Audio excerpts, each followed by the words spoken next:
Oke, oke, halo Sobat Ngomin. Aku juga nggak ngerti apa yang terjadi. Anyway, kita bahas sekarang. Sebelum kita bahas yang shocking newsnya yang kita sama-sama sudah tahu, kita bahas sedikit update dikit. Ambrosio, wih, dia berkomentar, kawan-kawan pasti tahu gimana Ambrosio dilepas dengan sangat mengharukan, dibikinin kayak semacam pesta perpisahan gitu sama Interisti di Italia sana, mantap banget. Padahal ini terus terang aja ini pemain yang mediocre. Bahkan di prime time-nya dia pun dia itu mediocre, tapi ya dia itu orang yang tipe pemain yang menghidupkan suasana, jadi penyambung antara generasi lama dengan generasi baru. Bahkan Aslani pun bilang bahwa orang yang pass the button, yang apa ya, menyalurkan interismo di ruang ganti itu adalah D'Ambrosio, dan dia berkomentar bahwa sangat kecewa harus meninggalkan Inter. Sebenarnya saya ingin mengakhiri karir saya di Inter, tapi saya sama sekali tidak marah, tidak ada dendam, memang seperti ini akhirnya. Jadi ya gitu deh, bye bye Ambrosio. Memang umurnya sudah 34 dan dari segi dia nggak punya speed, skill juga benar-benar mediocre. Tapi tetap respect, dia adalah orang yang pemain yang sangat setia di Inter, terutama ketika kita ada di Banter era itu. Nah, kemudian Korea nih, kabar baik buat kawan-kawan yang benci sama Korea. Kabarnya Korea saat ini sedang negosiasi dengan klub dari Saudi Pro League. Kita lihat aja apakah ini bisa. Sepertinya sih bisa, karena kalau dari gaji hampir pasti mereka pasti akan kasih gaji lebih besar buat Korea. Cuman masalah di pembayarannya, berapa dibayar Korea, semoga tidak terlalu digeprek kayak Brozovic itu kan. Kemudian Lukaku sedikit nih. Ada sebuah artikel yang menarik, how much Inter Milan will reduce wage bill after Romelu Lukaku talks collapse. Nah, musim lalu itu Inter Milan menghabiskan 19, sekian juta untuk Lukaku. Jadi servis dia 1 tahun tuh mahal banget. Hampir 20 juta. Nah, kalau sekarang Inter membeli Lukaku, maka Inter akan menghabiskan 40 juta, 35 dibayar di awal kan. Kemudian gaji itu di perkiraannya itu adalah berkisar antara 7 sampai 8 juta. Mungkin 7 karena katanya kan dia sudah setuju bahwa akan menurunkan gaji. Jadi tanpa Lukaku berarti Inter menghemat di gaji saja, Inter sudah menghemat hampir 10 juta lebih. Karena 7 sampai 8 juta itu kan bersih yang diterima oleh Lukaku, tapi yang harus dibayarkan Inter itu kan lebih dari itu karena ada tax, dan makanya ada gaji gross gaji yang 8 juta itu adalah net yang dia terima. Menurutku ini adalah sebuah penghematan yang bagus, makanya this is blessing in disguise. Kelihatannya ini bencana, tapi sebenarnya ini hal yang baik buat Inter. Dikomentari juga oleh legenda Inter Walter Zenga, apa dia nggak bisa melakukan ini lebih awal gitu. Dia sampai kecewa. Aku nggak menyangka dia orangnya seperti itu, karena ketika aku bertemu dengan Lukaku, aku tidak melihat dia punya karakter seperti ini. Itu yang dibilang oleh Walter Zenga. Mungkin hal yang mengejutkan seperti ini setara dengan kepindahan Figo ke Real Madrid dari Barcelona. Cuman waktu itu kan at least Barcelona itu dapat duit dari dapat duit apa free transfer ya, aku lupa, udah lama banget kejadiannya. Maksudnya nggak ada embel-embel bahwa hanya ingin Inter, aku tidak akan pernah pindah ke Juve atau Milan. Tahu-tahu dua-duanya diajak negosiasi sama dia.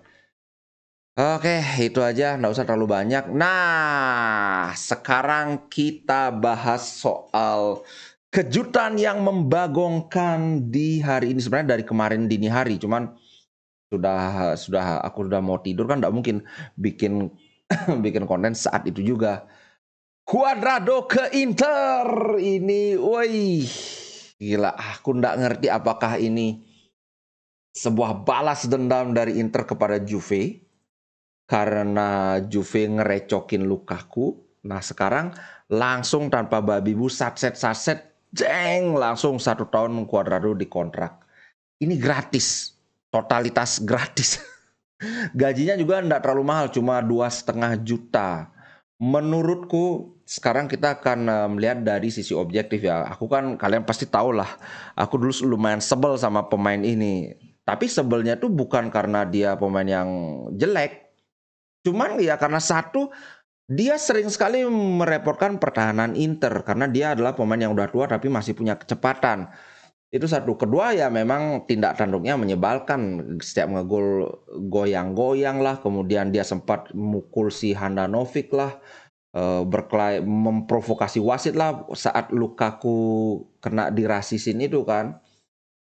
Nah, kalau dari objektif kita melihat permainan saja, menurutku ini transfer yang bagus. Karena begini, ini aku baca sebuah artikel di Gazeta itu terungkap kenapa Inter secara tidak terduga mengontrak Cuadrado. Masalahnya begini, Inter memang sekarang punya duit hasil penjualan Onana. Tapi Inter itu perlu duit di pos lain yang lebih genting. Yang pertama tentu saja kiper dan kiper 1 dan kiper 2 karena kiper ketiga kan udah dapet. Nah, ini akan perlu biaya. Kemudian Inter juga masih perlu satu lagi striker yang top tier. Kita akan bahas nanti. Nah, Belanova itu sudah pergi dari Inter karena Inter menganggap ini nggak cukup kan. Jadi sekarang ini Dumfries adalah satu-satunya right wing back yang tersedia karena kabarnya dari Inzaghi dia ingin, kalau tidak terpaksa sekali, Darmian tidak akan dimainkan sebagai wingback karena terus terang aja Darmian sudah tidak punya kecepatan. Bermain di posisi wingback itu salah satu syaratnya itu harus ada kecepatan. Darmian udah nggak punya itu. Dia hanya punya stamina yang benar-benar masih kayak anak muda. Nah, kabarnya begitu. Antara Bisek dan Darmian ini akan di-alternate, akan dirotasi untuk mengisi center back kanan. Walaupun Bisek juga nanti akan dicoba juga untuk menggantikan Bastoni di kiri kalau Bastoni lagi kelelahan atau lagi cedera. Itu Cuadrado, kalau aku ngeliat harus jujur ya, ini kan 11-12 sama Dumfries. Bahkan kalau boleh dikatakan dari segi dribble dia lebih bagus dari Dumfries. Dia punya kecepatan, kalau kecepatan sih seimbang kayaknya. Cuma dribblenya lebih bagus, kalau umpan ya 1-2 lah. Di offense dia lebih bagus dari Dumfries, sedangkan Dumfries di defense dia lebih bagus. Nah, dengan kita dapetin Cuadrado gratis, berarti duitnya bisa dipakai di pos lain. Dan aku baru saja baca artikel bahwa Arsenal minta 40 juta untuk Balogun. Inter tanpa basa-basi, oke 40 juta. Wow. Kayaknya ini masih kesel biasanya. Nggak pakai nawar. 40 juta, oke 40 juta. Tapi yang ditawar itu adalah term pembayarannya. Ini 40 juta mintanya dicicil 5 kali, Pak. Berarti berapa kali itu? Berarti 5 juta, 5 juta, baru 10 kan? Baru 2 kali. Berarti 10, 10, 10. Berarti 2 kali 5 juta, 3 kali 10 juta. Gila. Cuman jawaban dari Arsenal belum. Nah, kemudian si pemain sendiri sudah oke mau ke Inter. Kontrak jangka panjang, Pak, 5 tahun. 5 tahun dengan gaji 3,5 juta. Nah, kenapa kemarin kan aku sempat bilang bahwa memang sekarang ini shortlistnya Inter, Balogun itu ada di paling atas. Retegui sudah nggak ada kabarnya. Kayaknya ya udah mau gimana lagi, lupakan saja. Balogun sekilas yang aku lihat dari segi karakter dia memang tipikal striker nomor 9 yang sangat berbahaya ketika dia berada di dalam kotak penalti. Ini yang kita butuhkan saat ini. Kita memang kurang. Kalau Marcus Thuram itu kan tipe yang berbahaya sejak di luar kotak penalti. Lautaro juga begitu. Tapi Balogun ini memang semacam fox in the box lah kalau kawan-kawan yang main PES itu. Gaji 3,5 juta. Kemudian anggapan manajemen Inzaghi juga sudah setuju bahwa Balogun ini satu, dia bisa memberikan immediate impact. Immediate impact itu segera pengaruh yang segera terasa. Ini kan top tier kan, bukan kayak Aslani yang harus nunggu dulu 1-2 musim baru kelihatan hasilnya. Itu satu. Yang kedua, dari segi potensi dia untuk berkembang itu sangat besar. Ibaratnya gini, sekarang Inter 40 juta. Kalau Inter ngerasa udah nggak cocok, lagi 3 atau 4 tahun, kayaknya dijual 40 juta ini pasti laku. Karena umurnya baru 21 tahun. Kan nggak mungkin, karena yang ada itu biasanya ketika pemain itu grafiknya menanjak naik, terutama pemain muda ya, grafik menanjak naik. Nah, kita kan akan perkirakan di tahun kedua itu dia ada di sini skillnya, tahun ketiga ada di sini. Nah, biasanya kalau ada pemain yang flop itu naik, kemudian dia stagnan. Agak jarang ada pemain yang naik, kemudian turun ininya. Walaupun itu pernah terjadi juga. Nah, dari sinilah manajemen itu beranggapan bahwa sekarang kita bayar 40 juta, ini pun dicicil 5 kali, berarti kalau manajemen menjual dia misalnya di tahun ketiga, itu kan Inter baru bayar 30 juta. Inter baru bayar 30 juta, dijual lagi 40 juta, ya Inter kan nggak rugi, bahkan mungkin ada untung karena ada yang namanya, apa sih istilahnya aku lupa banget. Pokoknya ada istilah tentang growth decree gitu. Tapi kalian kan ngerti hitungan kasarnya ya. 40 juta itu menurutku tidak murah, tapi ya nggak mahal juga. Ibaratnya kita nggak dapat diskon. Diskonnya ya dalam bentuk pembayaran yang dicicil itu. Kalau nanti kita tahun ketiga jualnya cash, ya udah langsung berapa sisa utang kita bayar Balogun, kita bayar ke Arsenal, sisanya bisa dipakai kan.